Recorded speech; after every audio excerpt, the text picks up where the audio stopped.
batukozesa statement tukola statement twawuna enkeera lyako nga tujjanga ngaye nga batukoba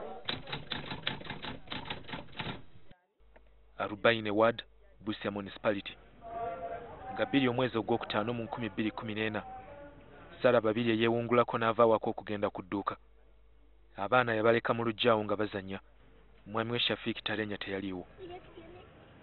Arubaine kye kimu ku bifo ebisinga omujjuzo gw'abantu mu kibuga ky'e Busia. Kumpi buli gw'oyisinganya naye tomumanyi. Ne kyava okukola tokimanya. Mu bayise abo mwe mwava omuntu yalabiriza babiri ng'agenze ku dduuka. Nabba omwana Shafika Nakisige. Abooluganda ne poliisi batandikirawo okunoonya amayitire ga Nakisige. Bwe waayitawo ennaku 4, waliwo omupoliisi yakubira babiri essimu ng'amugamba agende e Tororo yeetegereza omulambo gw'omwana eyali asaliddwako omutwe. Etugenda tukima omwana mama yagenda okulaba omwana ng'omwana ye yayambadde engoye ezimu naye nga bamutemyeko omutwe. Ne tumukima ne tumuleeta. Twagenda ne poliisi, then poliisi ne confirminga ne tumuleeta ku poliisi. Etwaleeta ku poliisi then bamutuhandinga ne tumuziika. Tororo yeesudde kilomita 28 okuva mu Arubaine omwana gye yabbibwa. Babiri tayagala kumujjukiza bikwata ku mwana we. Ayagala abyerabire weewaawo kijja kutwala ekiseera.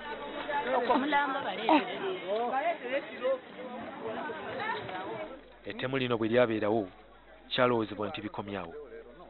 Waayitawo ekiseera kitono. Omwana Jeremiah Wantono w'emyaka 2 nabbibwa okuva mu Busia ku Majanji Road ku dduuka ly'abazadde be. Ebimukwatako mu kiseera kino tebimanyiddwa. Ekyo bwe kyaggwa, Hassan Wesamba w'emyaka 12 n'atemulwa. Mu nnaku ntono ddala, Justin Amuchero w'emyaka 3 naye nattibwa. Omulambo gwa Justin gwasulibwa mu kisaka ekiri okumpi n'amaka g'omusawo w'ekinnansi ayitibwa Kuzaima Mulema. Jamila Nabukenya maama wa Justin yakola statement ku poliisi ne wabaawo omu ku balamu be yakwatibwa. Mu kukomawo yagamba nti omwana abuze ng'agamba abaana mukuume engoye ngende nkoleki ngende nnyonye omwana. All of us we become responsive and join efforts because we have had scenarios whereby like this last incident of the girl child who disappeared later found dead. Someone comes to report after 2 days.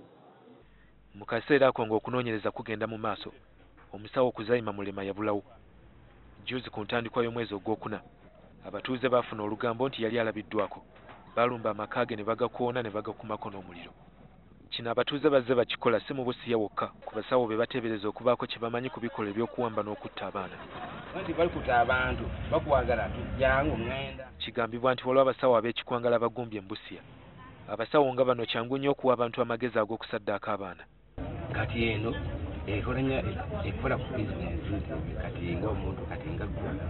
Abasawo abategeera enkola z'obuwangwa bw'Abasaamya abasinga okubeera mu Busia bagamba nti tewali mpewo yonna ekolagana na musaayi gw'abantu.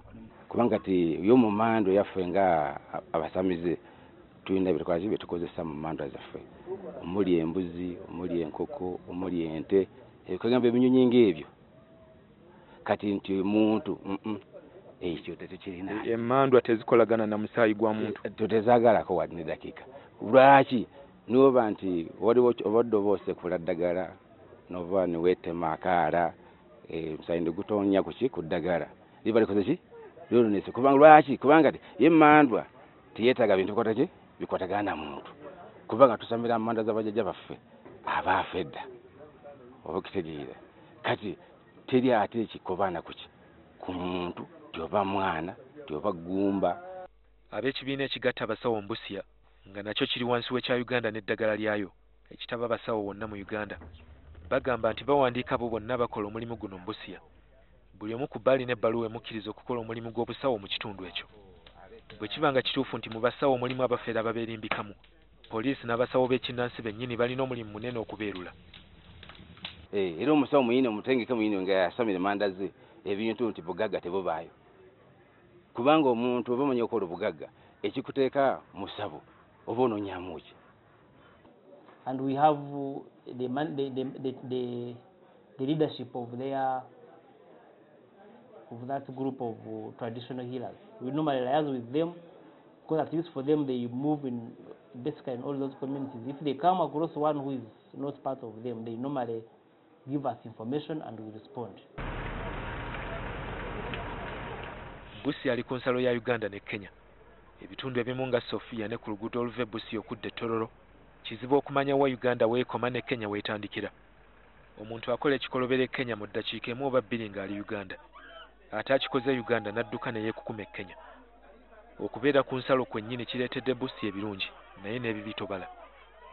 Poliisi egamba nti abantu bangi abakulu n'abato abayisiddwa ku nsalo eno etaliiko bukuumi bumala ne bamaliriza nga batundiddwa mu buddu. Abamu abeewaabwe tebaddamu kubawuliza. Kizibu olunaku okuyitawo nga tewali munnayuganda avudde Kenya ng'asimatuse okutundibwa mu buddu oba nga bamwefuulidde. Olunaku lwe tugenda okwetegereza ensalo eno ku ssaawa 4 ku makya ab'ebyokwerinda e Kenya baleeta abawala bannayuganda 16 ku Customs Police. Bonna kampuni emu yali ebakukusizza ng'ebayisa mu katawuni ka Sofia n'obukubo obulala obuli ebbalibbali. Poliisi y'e Kenya yabakwatira ku kisaawe e Nairobi nga ku bonna teri amanyibwa gy'alaga okuggyako okujuliza nti waliyo emirimu egibalinze mu Saudi Arabia. Abamu ku bo baali mu maziga nga bafiiriddwa ssente 1000.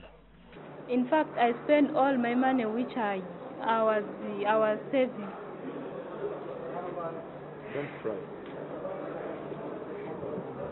You don't have to cry. It's a lesson you've learned. You don't want to repeat the mistake. Nonsense. Embeera eno abawala gye baatwalibwamu toyinza kulema kulowooza nti oba oli awo yemu n'abaana nga Jeremiah Wantono gye yatwalibwamu mu mwaka gwa 2014. Okukusa ebiragalalagala, obutabanguko mu maka n'obubbi gye gimu ku misango egisinga obungi ku poliisi e Busia. Emisango egyekuusa ku kuwamba n'okutta abaana tegijja buli lunaku, naye ebiriwo biraga nti gyongera okukula. Ebikolwa by'okusaddaaka abaana si mu Busia wokka naye ne mu ggwanga lyonna biteekwa okulwanyisibwa. Byakweraguza okutaliimu, tewali buwangwa bubikkiriza, tewali bukakafu bwa ssaayansi oba buwangwa bulaga nti omusaayi gw'omwana bwe guyiika kireeta obugagga. Mu kitundu ekyasoose wabaddewo okwemulugunya ku kasoobo ka poliisi. Amateeka agalemesa okunoonyereza okuwanguwako galina okukyusibwa, okugeza tekiyamba okulinda poliisi lwe lifuna ekiragiro kya kkooti okutandika okulondoola essimu y'omuntu awambye omwana.